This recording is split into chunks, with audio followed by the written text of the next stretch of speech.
Hello. We are in chapters 10, 11, and 12 today, and we're just finishing. Solomon has done a lot of things that God has wanted him to do. God's very pleased with him. God's appeared to him twice now. He's given him wealth. He's given him wisdom, and it is known far and wide. He's given him peace. And so now we start to see, unfortunately, a downside to this. Starting in chapter 10, the Queen of Sheba comes to visit Solomon, and she comes for the express purpose of seeing for herself all the stories that she's heard about the wisdom Solomon had. And she brings precious gifts and things like that. She brings gold, and she brings jewels, spices, and then it picks up in the middle of the chapter, and it starts talking about Solomon's splendor.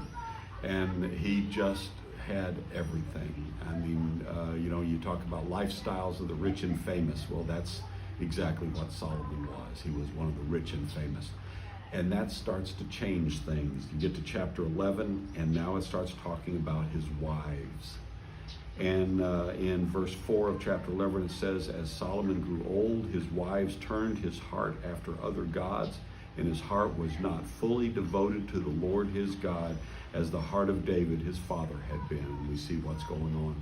Remember in Hebrews chapter 2, there's a passage we all know.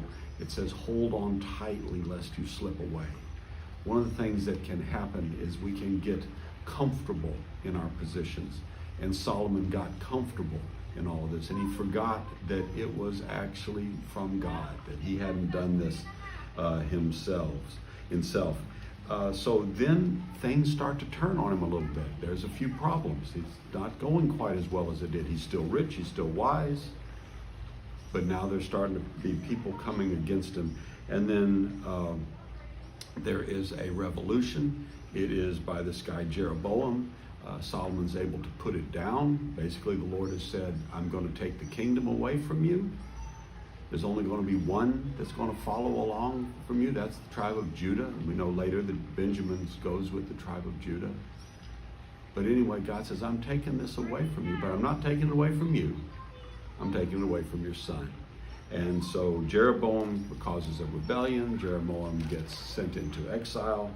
And then we get towards the end of chapter 11, and it says, if you do whatever I command you, this is what God's talking to Jeroboam, talking to Jeroboam, he says, if you do whatever I command you and walk in my ways, keeping my statutes and commands, as David my servant did, I will be with you, and I will build you a dynasty as enduring as the one I built for David, and will give Israel to you. So he makes a similar promise to Jeroboam that he made to David.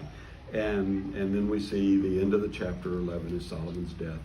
And then Rehoboam comes along, and Rehoboam is Solomon's son, and Rehoboam takes control of the kingdom.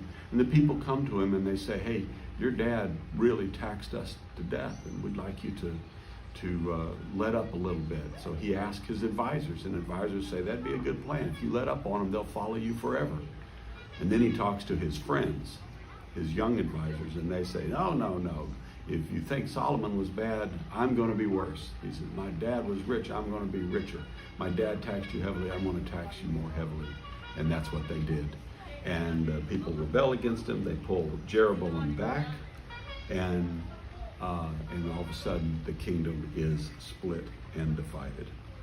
And it's interesting that the men of Judah, and if you do some study, you'll find out Judah was by far the largest tribe. And that was prophesied by Jacob, his father.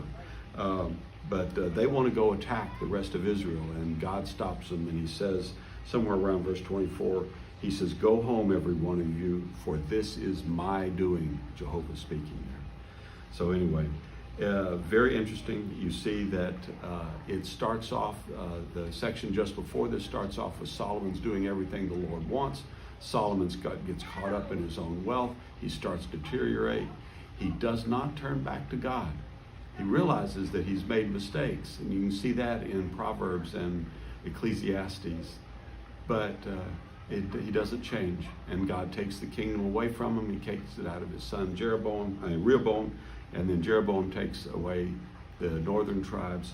And then right at the end, you'll see a couple of things that are very interesting. Jeroboam sets up 2 golden calves. We remember those from the time at Mount Sinai, right?